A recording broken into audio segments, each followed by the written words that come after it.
El Señor esté con todos ustedes. Les anuncio el Evangelio de Jesús según San Marcos. En aquel tiempo, Jesús y sus discípulos se dirigieron a las aldeas de Cesarea de Felipe. Por el camino preguntó a sus discípulos: ¿quién dice la gente que soy yo? Ellos le contestaron: unos Juan Bautista, otros Elías y otros uno de los profetas. Él les preguntó: ¿y vosotros quién decís que soy? Pedro le contestó: tú eres el Mesías. Él les prohibió terminantemente decírselo a nadie y empezó a instruirlos: el Hijo del Hombre tiene que padecer mucho, tiene que ser condenado por los ancianos, somos sacerdotes y escribas, ser ejecutado y resucitar al tercer día. Se lo explicaba con toda claridad. Entonces Pedro se lo llevó aparte y se puso a increparlo. Jesús se devolvió y de cara a los discípulos increpó a Pedro: quítate de mi vista, Satanás, tú piensas como los hombres, no como Dios. Después llamó a la gente y a sus discípulos y les dijo: el que quiera venirse conmigo, que se niegue a sí mismo, que cargue con su cruz y me siga. Mirad, el que quiera salvar su vida la perderá, pero el que pierda su vida por mí y por el Evangelio la salvará. Hermanos y hermanas, es palabra del Señor. Estamos en el domingo de la 24ª semana del tiempo ordinario. Y vemos pues en pantalla el tema para este domingo: la cruz y el sufrimiento. Vamos a entender esas dos palabras en el contexto del mensaje de salvación de este domingo. Seguimos leyendo el Evangelio de San Marcos. Leíamos el domingo pasado cómo el Señor sale del lago de Galilea a su alrededor y se va a la Decápolis. Habíamos hablado que la Decápolis era como un conjunto de pueblos, como decir el área metropolitana, y en ese conjunto de pueblos hay un pueblo llamado las aldeas de Cesarea de Felipe, que también pertenecían a esos pueblos paganos. Recordemos que el paganismo son aquellas personas que son excluidas de la sociedad, de lo más importante, de los ricos, y las brechas se vuelven más grandes entre los pobres y los ricos. Y los excluidos pues van formando sus aldeas, como decir en Medellín, como la gente se va subiendo las montañas porque su pobreza es mucho. Entonces la gente se siente excluida y al mismo tiempo caen muchos de ellos en el paganismo, en la gran violencia, en la oscuridad. Jesús también se apiada de estas personas, de esta gente que vive su pobreza, de esta gente que vive en su pecado, de esta gente que vive en la oscuridad. A estas personas es donde está el Señor. Ya el Señor había hecho en muchos otros pueblos signos, prodigios, milagros, enseñanzas, predicaciones. Había hecho una cantidad de cosas sobrenaturales. La gente ya había visto en Jesús alguien totalmente diferente.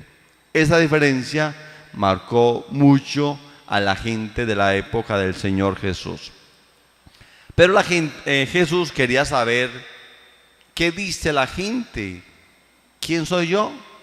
Le pregunta a sus discípulos: ¿qué dice la gente? ¿Quién soy yo? A ver si habían escuchado a los profetas de la antigüedad.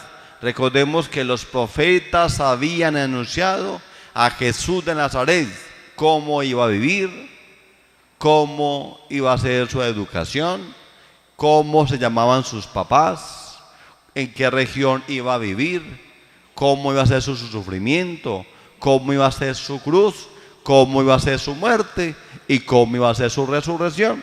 Eso ya lo habían anunciado los profetas.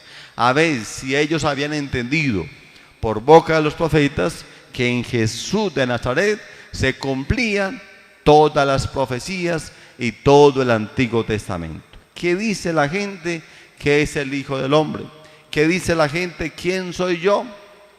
También recordemos que alrededor habían unos pequeños grupos llamados los judíos, los escribas, los celotes y personas que estaban alrededor y que tenían otra mentalidad, que habían dañado la mentalidad antigua y habían predicado de cosas totalmente diferentes, que el Mesías que venía tenía que ser un Mesías de poder, que tenía que luchar en las guerras que habían en los romanos o guerras en tantas situaciones que habían en el momento, y que Jesús tenía que ser el vencedor de esas guerras. Así se entendía.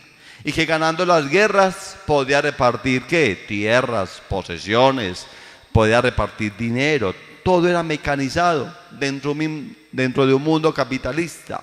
Esa era la idea que habían transmitido muchos judíos y muchos grupos, movimientos religiosos acerca de la venida de Jesús de Nazaret. Todos tenían la idea de un Cristo, de un Mesías con mucho poder económico y con mucho poder en guerras y poder de exterminar a muchas personas.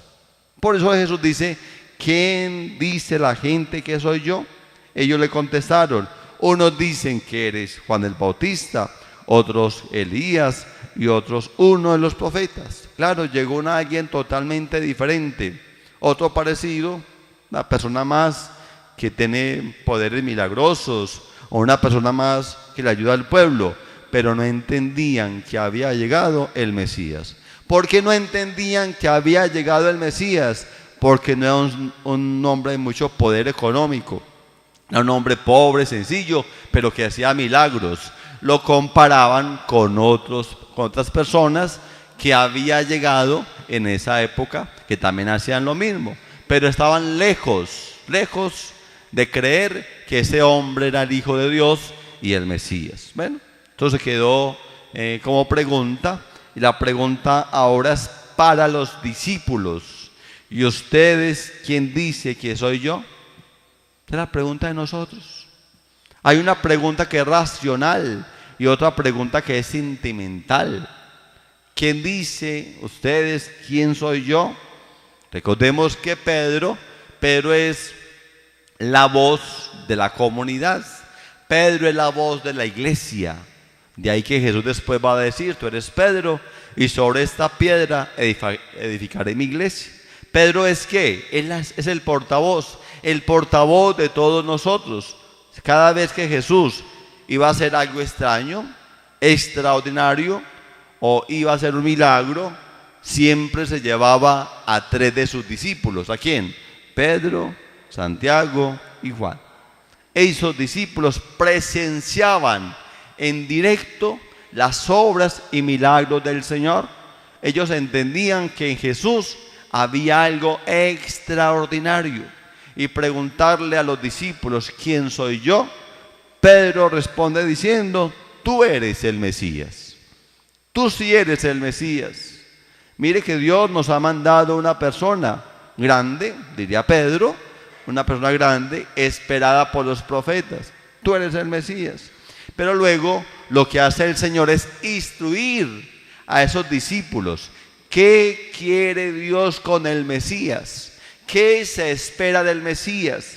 Las instrucciones que da el Señor Jesús en el Evangelio de San Marcos, capítulo 8, versículo 27, son las mismas instrucciones que Dios de la eternidad fue preparando en su proyecto de vida por medio de los profetas, los patriarcas, los reyes, que todo apuntaba ahí en la persona de Jesús de Nazaret.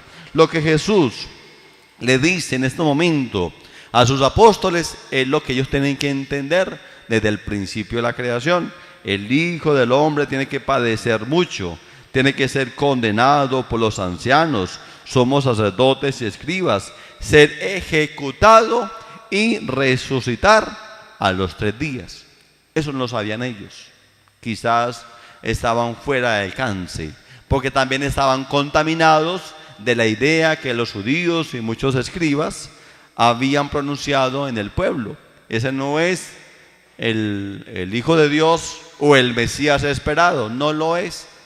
Pero Jesús nos está diciendo: esto es lo que quiere mi Padre acerca de mí. Se lo lleva pues aparte, dice la palabra. Pedro se lleva aparte ¿a quién? A Jesús. ¿Para qué? Para decirle, eso no puede sucederle. Eso no te puede suceder porque el Hijo del Hombre o el Hijo de Dios o el Mesías no puede tomar la cruz y tampoco puede sufrir. Atención, eso es muy importante.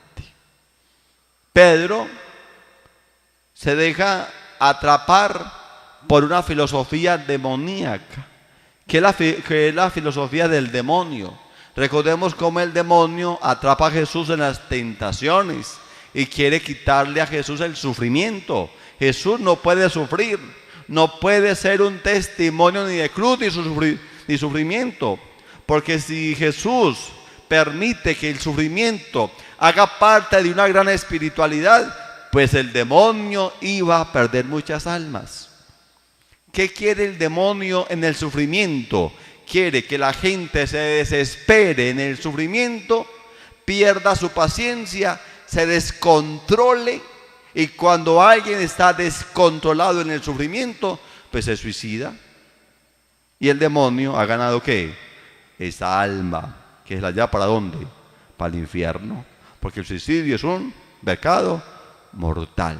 Lo que pretende el demonio es que Jesús en ningún momento vaya a sensibilizar espiritualmente la cruz y el sufrimiento.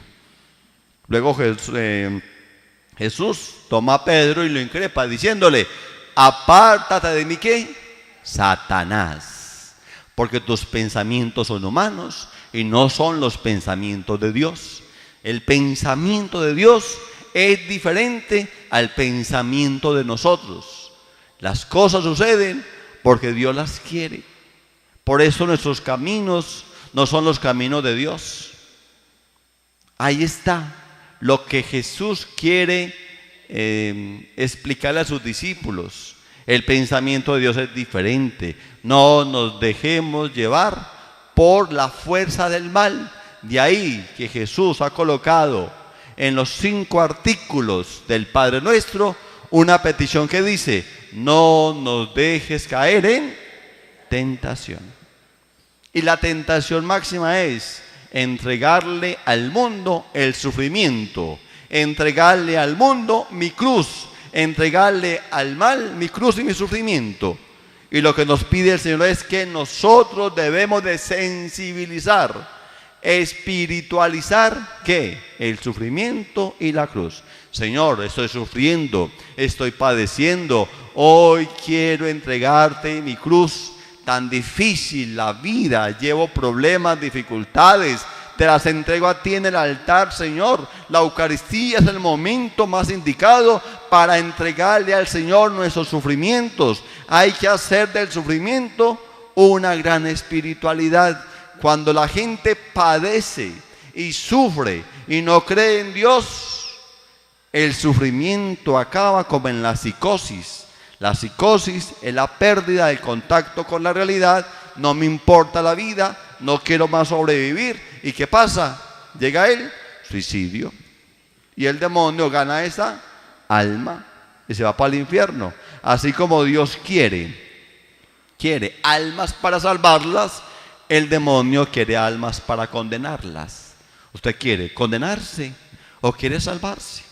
Por eso ponga sufrimiento en la cruz. Como decía San Camilo de Lelis, el patrono del dolor, de los enfermos, decía, cuando un enfermo es capaz de entregarle al Señor su dolor y su sufrimiento, el sufrimiento es menos y el Señor le va a ayudar a cargar con esa cruz del dolor y del sufrimiento, así como ha hecho el cirineo, ayudarle a Cristo en el Gólgota a llevar su cruz. Hoy el Señor también hace como cirineo, ayudándonos a llevar ¿qué?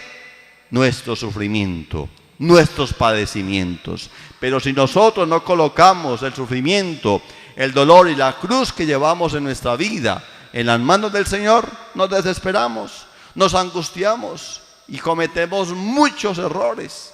No solamente con nosotros mismos, sino que aparecen violencias, genocidios, extorsiones y cosas peores. Por eso cada vez que hay sufrimiento debemos de entregárselo a Dios. Jesús nos enseñó el camino del sufrimiento. No nos dejemos apabullir. ¿Por quién? Por el demonio. No nos dejemos tentar. ¿Por quién? Por el demonio, que quiere quitar el sufrimiento como espiritualidad para ganarnos a Él. Entonces hoy nos invita el Señor a esto. Mire, pues dice: después llamó a la gente y a sus discípulos y les dijo: el que quiera venirse conmigo, que se niegue a sí mismo. O sea, ese quiera, quien quiera, o sea, es una opción. Es una opción, no es una obligación. Una cosa es una obligación y otra cosa es una opción. Yo quiero optar, Señor, por seguirte a ti. Quien me quiera seguir, que se niegue a sí mismo. Negarse a sí mismo es ser humilde, sencillo, quitar todo aquello que te reprime, que te angustia, quitar todas aquellas oscuridades, aquellos placeres. Negarse es liberarse de toda esclavitud humana, entregarse al Señor con mucha espiritualidad, que cargue con su cruz y me siga. Cargar con la cruz significa cargar con aquello que más me cuesta. La cruz no es el esposo, que usted le dice: oh, mi esposa. ¿Qué cruz tan pesada, Señor? Este esposo, esta esposa, ¿no? La cruz es lo que me cuesta: la fidelidad, el amor, el perdón, manejarme bien. Eso es lo que más me cuesta. La honradez, o sea, ser una persona buena, generosa. Esa es la cruz que nos pide el Señor. Manejarnos todos los días muy bien para seguirlo a Él, Por eso el diablo quería quitar la cruz. La cruz del Señor es una cruz de compasión. Es una cruz que nosotros algún día íbamos a cargar, pero que Jesús ya la cargó por nosotros y nos enseña que con ese peso de la cruz que llevamos en nuestra vida podemos salvarnos y podemos llegar a la resurrección. Mira, el que quiera salvar su vida la perderá, pero el que pierda su vida por mí y por el Evangelio la salvará. Es poder optar por el Señor, es poder cooperar en el plan de salvación, es poder ayudarle al Señor a continuar con esta obra tan maravillosa de llevar almas para Dios, de primero salvarme y salvar al otro, y así poder llegar a la resurrección. Ahí está pues en la pantalla la conclusión para este domingo. Dice: todo intento de rechazo de la cruz y del sufrimiento, todo intento de buscarnos un cristianismo sin cruz y sufrimiento, es una tentación. Y como vemos, no va de acuerdo con lo que Jesús continúa diciéndonos en este pasaje evangélico. Gloria al Padre, al Hijo y al Espíritu Santo.